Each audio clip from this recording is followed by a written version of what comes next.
사실 유럽에서 이렇게 어떤 특정 국가에 대해서 파견을 받는 게 한국, 일본밖에 없어요. 유럽 같은 경우에는 일반적으로 점심시간이라는 게 없습니다. 미국 가면 굉장히 가족하고 보내는 시간이 딱 보장이 돼. 회식이 없으니까 6시가 끝나면 할 일이 없어. 밤에 걸어 다닌다?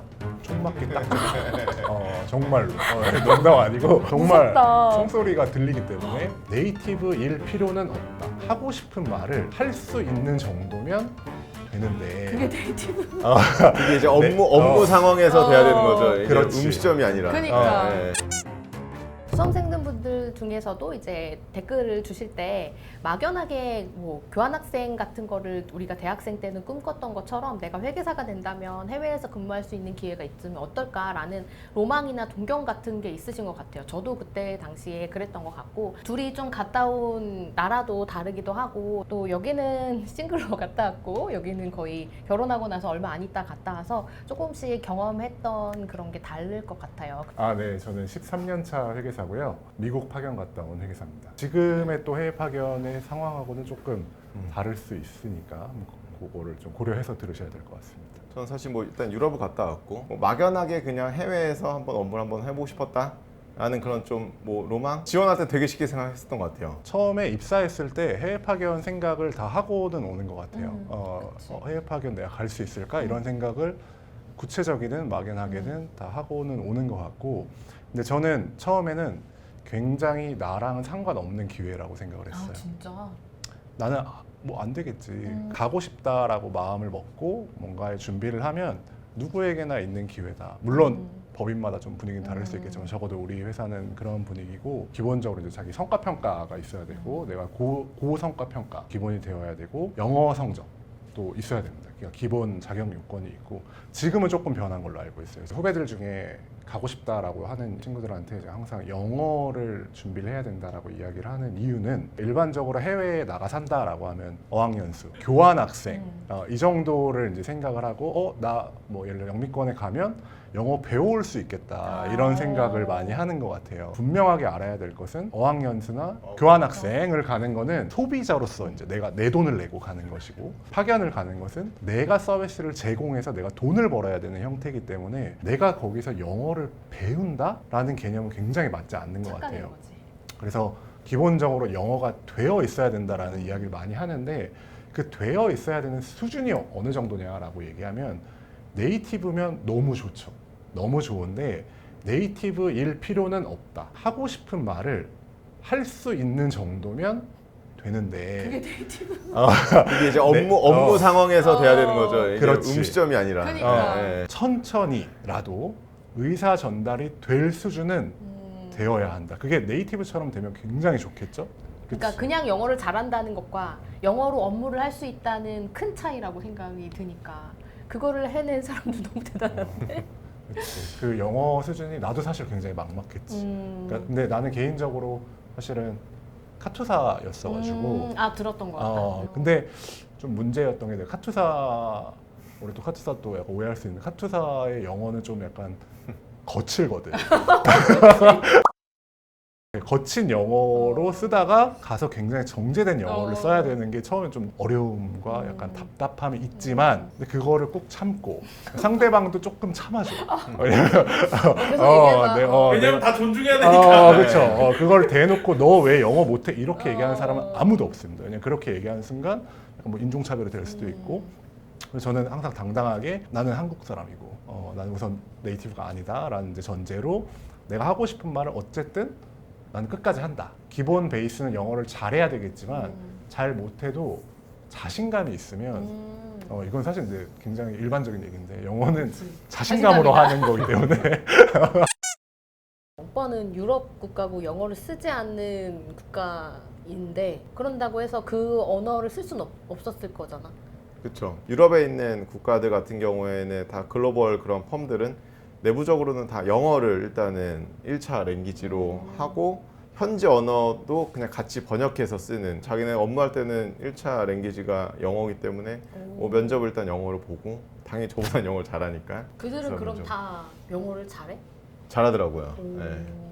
우리나라 사람들이 영어 공부를 더 열심히 하는데도? 투입은 하겠지만 전문 예, 영어에 예. 힘을 물론 뭐 그들은 뭐 로마자를 뭐 쓰니까 뭐 그렇긴 하지만 다 그러니까. 잘하더라고요. 예. 어디서부터 잘못된지 모르겠지만 저는 뭐 준비했었던 거는 뭐 전화 영어 좀 했었고요. 전화 영어 했었고 뭐 화상 영어 뭐 이런 거 좀 했었고 근데 나름은 사실은 그래도 영어가 좀 나름 된다고 했는데 갔는데 첫 회의 때 저는 되게 영어 잘하는 사람인 줄 알았는데 이게 비즈니스 영어로는 완전 저는 그냥 뭐 거의 그냥 벙어리인 거죠. 말도 못하고 나왔어요. 그랬을 때 그 좌절감과 뭐 이것도 사실은 그 환경이 익숙하지 않았던 것도 있으니까 이제 일하다 보면 이런 것도 좀 나아지긴 하는데 사실 유럽이 되게 다양성을 존중하고 뭐 되게 개방적인 함에도 불구하고 저를 맨 처음 보고 제가 이 노트북을 꺼내는 그 모습을 보는 그 고객 눈치가. 눈은 느껴져. 아직도 잊을 잊혀지진 수가 않습니다. 없어. 그럼에도 불구하고 그분 저한테 굉장히 친절하게 어. 다 가르쳐 주시고 뭐 화장실은 어디고 뭐 했지만 이제 그런 시선이 사실 저희도 느껴지잖아요. 사람이니까. 이제 그럼에도 불구하고 직장인이니까 문제 없이 일을 해야 되고 그런 나는 K 직장이니까. 그런 데에서 오는 그런 스트레스가 생각보다는 좀 컸더라고요. 뭐 시간이 지나면 나아지긴 하지만 회사는 너무 힘들었지만 그래도 돌아오면 배우자가 있었고 그리고 주말마다는 어쨌든 그래도 소소하게 여행 계획을 세울 수 있으니까 결혼을 했냐 안 했냐에 따라서 좀 해외 파견 업무의 경험에 대한 그런 피드백이 좀 달라질 것 같긴 해요. 혼자서 외국을 가는 것 자체도 배낭여행을 가도 외로움을 느끼고 한국으로 돌아오고 싶어 하잖아요. 어떻게 다른가요? 출발했을 때 당시에 대해서 좀 얘기해. 혼자 파견되는데 누구랑 같이 가? 우선은 저는 그 나라 알죠? 생생한데 비자를 가지고 이제 미국을 가는 게 처음이잖아. 딱 그 비자 패킷만 들고 이제 딱 내려가지고 입국 심사를 받는데 이게 여행이 아니잖아. 아까도 그치. 얘기했지만 되게 그걸 좀 꼼꼼하게 본단 말이야. 뭐 서류도 다 있는지도 보고 얘가 왜냐면 편도 비행기로 들어왔기 때문에 그걸 영어로 계속 뭐 얘기를 해야 되고 뭐 어쩌고 이게 아무래도 짝이랑 같이 갔으면 서로 좀 의지를 하면서 뭐 아이씨 뭐 안 되면 뭐 말지 뭐 이런 생각이 있어. 근데 혼자서 이제 그 뭔가 탁 떨어져가지고 이제 하는 게 굉장히 외로웠고 내릴 때 어디까지 지원이 되냐면 그 미국 펌에서 그 마중 나오는 사람을 붙여줘. 기사를 붙여줘. 그 흑인 아저씨가 나오셨는데 그 아저씨가 나온다는 것까지는 내가 이제 알고 가는 거야. 그 아저씨가 이제 나의 비행표도 알고 있고 쓸데없이 리무진 같은 거 갖고 나오시더라고. 그래. 나는 나의 대우가 이런가 했는데 그게 전부였어. 시작이자 끝. 시작이자 끝. 굉장히 큰 반대로, 리무진 같은 걸 반대로. 갖고 나오시더라고. 막. 그 리무진을 타고 들어가면 진짜 그날 아직도 생각나. 이렇게 시티를 이렇게 쭉 보면서 고속도로를 타고 들어가는데 이 세상에 진짜 나 혼자구나. 나는 그 리무진의 그때 그 공기도 잊지 못해. 정말 아는 이 한 명 없는. 내가 유일하게 아는 이들은 그 전화 면접 봤던 그 파트너들. 그게 내가 그 도시에서 아는 유일한 사람들.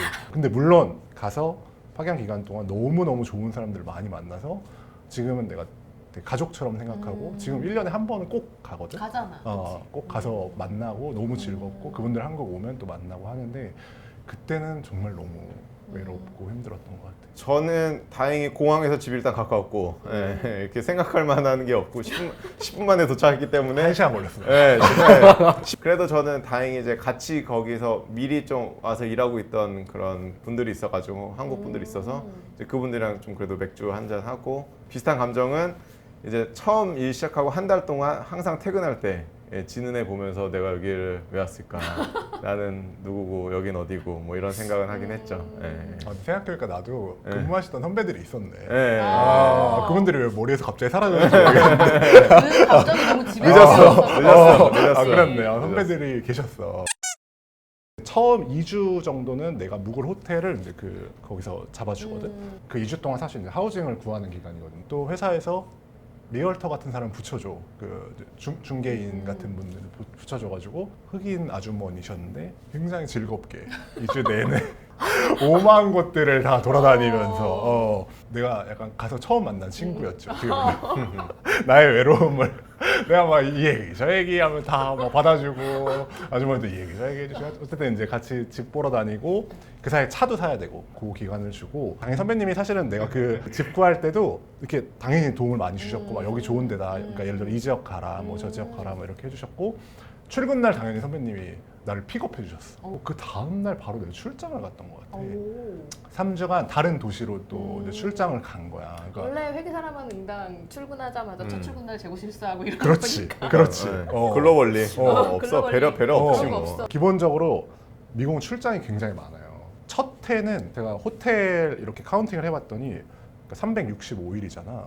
거의 한 200박 정도를 내가 호텔에서 묵었던 것 같아. 그 오피스를 기점 삼아 거의 전미를 출장을 다녔던 대박이다. 것 같아. 그래서 물론 굉장히 또 프랙티스가 다르긴 하지만 내가 이 도시를 잘 모르겠어. 내가 첫해 이 도시 어떤 도시인지, 그러니까 내가 파견된 도시에 대해서 어떤 도시인지 모르겠는데. 친해지기 전에 너무 많이 출장을 다녀가지고 내가 한국에 돌아와야 되겠다라고 생각을 한 거는 너무 외로웠어. 자, 외롭답니다. 아니. 결혼하고 댓글 가는 달아주세요. 괜찮은 분들 댓글 달아주세요. 왜냐면 미국은 굉장히 가족 위주의 문화여가지고 가족이 없으면 6시가 끝나면 할 일이 없어. 우리나라처럼 뭐 이렇게 밥 문화가 있는 게 아니고 뭐 술 먹고 이런 문화가 전혀 없고, 아주 대도시에 가면 좀 있는데 일반적인 미국의 대도시에는 그런 문화가 없고 없더라. 가족 없고 단위로 뭔가 그리고 하는 밤에 거. 걸어 다닌다? 총 맞기 딱 좋아. 정말로. 농담 아니고 정말 무섭다. 총소리가 들리기 때문에 원래 그 도심은 위험합니다. 저는 안 위험한 지역이었는데도 몇 블럭 가면 뭐 홈리스가 이렇게 막 쫓아오고 막 이런, 그건 너무 미국에서 일상적인 일인 것 같아요. 이건 근데 지금이 그때보다 훨씬 심한 걸로 알고 있고, 제가 두 번째 살던 집은 저희 집에서 오피스까지 딱 3블럭이었거든요. 걸어서 8분? 근데 거기를 한 일주일 동안 걸어서 출퇴근을 하다가 그냥 차 타고 다녔어요. 나머지 1년 동안. 특히 밤에 퇴근할 때는 그 시티 안에 걷는 사람 나 혼자거든. 오. 그럼 나와 이렇게 어딘가 숨어있는 홈리스들. 근데 야근은 있긴 있습니다. 왜냐면 저희 업종이 결국 야근이 필요한 거고, 그렇지만 한국보다 되게 적고요. 근데 대신 업무 시간에는 진짜 열심히 일하는 것 같고, 유럽 같은 경우에는 일반적으로 점심 시간이라는 게 없습니다. 거의 대부분 그냥 샌드위치나 빵을 사와서 자기 자리에서 30분 먹고, 먹을 때도 일을 하고요. 그러고 그냥 퇴근을 하는 겁니다. 아까 그 점심은 굉장히 똑같아 문화가. 진짜? 점심은 점심 시간에 막 우리처럼 와르르 나가가지고. 뭐 시킬지 고민해야 되는데. 네, 나가서 그런 건 없었던 밥 것 같아요. 먹고 커피 마시고 조금 그렇지. 돌다가 네, 들어가는 건데. 그렇지. 1시간 반. 11시 1시간 반, 11시 11시 반, 반에 아, 11시 나가서. 반에. 집에 싸운 친구들도 굉장히 많고 뭐 샐러드 밖에서 사오고 뭐 이렇게 해서 혼자 먹고 샌드위치 먹고 뭐 이런 게 많아. 나는 원래 지금도 그렇지만 점심 먹으러 회사 다니거든. 그래서 뭐 그때도 사실 난 점심 시간 항상 딱 있어야 된다라는 주의였고, 점심 시간 만들어 가지고 같이 밥 먹으러 다니고 이랬고. 근데 야근은 기본적으로 유럽 잘은 모르지만 유럽보다는 미국은 야근이 좀 많이 있는 문화인 것 같아. 결국에는 특히 시즌 때 굉장히 많이 야근을 하는 걸 보고 나도 좀 미국에도 놀랐고, 야근하더라. 이 회사들은 어쩔 수 어쩔 수 없구나라는 없다더라. 생각을 이제 그때 좀 했지. 그러니까 업무는 크게 이제 두 가지로 구분을 할 수가 있는데, 이른바 이제 KP 업무는 코리안 프랙티스고 한국 자회사들을 감사하는 업무다, 혹은 한국 자회사들을 관리하는 업무다. 그러니까 미국은 일반적으로 가서 감사를 직접 프로젝트 매니저로 합니다. KP가 아닌 업무다라고 하면 실제로 이제 미국 회사들을 이제 감사를 하는 거죠. 그거는 내가 한국인인 것이 전혀 내 캐릭터가 아닌 거죠. 내가 아무리 노력해도 그들과 동등해질 수는 없겠구나. 근데 그게 이제 맞는 얘기이기도 하면서 동등하려고 하진 않았고, 왜냐면 같은 조건으로 이야기할 수 없으니. 근데 나의 스페셜티를 살려서 내가 인정을 다른 쪽으로 좀 받아야 되겠다라는 생각을 좀 많이 했던 것 같아요. 그래서 정말 아까 뭐 100을 할 때 내가 500을 해야 된다고 할 때, 내가 얘가 할 수 있는 100은 나도 100을 하고, 얘가 못하는 400을 내가 좀 따로 해야 되겠다라는 생각이 좀 있었던 것 같아요. 그리고 결과적으로는 일은 한국 사람들이 더 잘해. 어디 세계 어디를 가든 역시. 한국 사람들이 잘해. 그래서 그러니까 그들이 우리를 자기네 사람이 아니고 기본적으로 사실 돌아갈 사람이기 때문에 높게 평가할 필요가 없음에도 한국 사람들이 일하는 걸 보면 사실 자기네들도 뭐 한국인이라서 안 된다? 이렇게 하면 또 인종차별이 되니까 그런 거 굉장히 또 조심하거든. 여기도 그렇지만 나도 사실은 좋은 성과를 굉장히 받았고, 그래서 그거는 오빠들이 그렇게 잘한 거 아닐까? 한국인이어서 이게 지금도 아니라? 근데 후배들도 되게 잘하고 있다고 나도 들었거든. 그래서 굉장히 사실은 어려움 당연히 있지. 내가 거기 메인스트림이 아니고 기본적으로 나는 소수자고, 업무를 하면서는 사실 차별은 잘 못 느꼈고, 생활을 하면서는 사실 차별을 좀 많이. 외국 생활은 맥시멈을 했을 때 5년이 저는 맥스겠구나. 정말 여기서 나가서 파견을 해보고 나서 한국 사람은 한국에서 살아겠구나 라는 게 저는 굉장히 김치찌개 먹어야겠구나. 굉장히 확고했습니다. 그래서 나중에 혹시라도 제 애가 사는 거는 한국에서 사는 거를 되게 추천할 것 같아요. 근데 뭐 이건 정말 근데 사람 바이 사람인 것 같긴 해요. 제가 생각하는 가장 큰 장점은 그냥 다른 문화권, 이런 다른 국가에 에서로 업무를 했었던 거가 가장 큰 제 장점인 것 같아요. 제 와이프는 지금도 되게 갔다 온 걸 근데 별로 이렇게 좋은 경험이라고 생각은 안 하더라고요. 진짜? 네. 그러다가 요새 이제 다른 이유로 이제 육아로 좀 힘들고 지치니까 그때가 그때가 좋았지. 그렇게 행복한지 몰랐다. 나는 사실은 지금 현재 내가 그 미국 갔다 온 것이 나의 업무에 어떤 영향을 미치냐라고 하면 그 인적 네트워킹이 발휘가 되더라고. 그러니까 예를 들어 내가 지금 하고 있는 자회사를 감사를 나랑 같이 있었던 되게 친했던 백인 아저씨가 파트너를 하고 있어. 그분은 그때 파트너가 아니었는데 승진을 해가지고 굉장히 반갑더라고. 그러니까 더 속마음도 얘기할 수 있고 걔도 나한테 굉장히 그분도 나한테 굉장히 이렇게 툭 까놓고 얘기를 하더라고. 뭐 와, 예를 들어. 되게 글로벌하게 스몰월드를 만들게 됐네. 근데 굉장히 스몰해.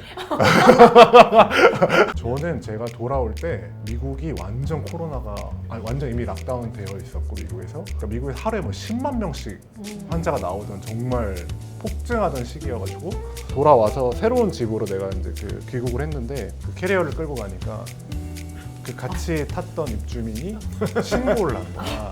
나랑 엘리베이터를 같이 탔던 입주민이. 그때 그럴 수 있었죠. 그때 그런 네. 그래서 이제 관리실에서 와가지고 어느 나라에서 오셨냐? 미국에서. 당연히 이주 이주가 경로 나오고 당연히 그때 그때 있었고 격리 있어 그랬었지. 쓰레기 당연히 봉지 막 있었고. 해가지고 정말 미국에서 오면 다 완전 바이러스 취급을 하던 그런 때여가지고 뭐 한국이 좋다 이런 걸 느낄 새도 없었고 그렇게 오자마자 뭐 관리사무실 막 들이닥치고 뭐 거의 우리 집 앞을 지키고 있을 정도로 나오는 그리고 그 다음날 뭐 이제 보건소 가가지고 뭐 보건소도 걸어서 이제 막 30분 걸어가지고 택시도 못 타고 막 이런 상태여가지고 굉장히 사실은 한국에 왔다라는 기쁨보다 미국에서 왔다라는 죄책감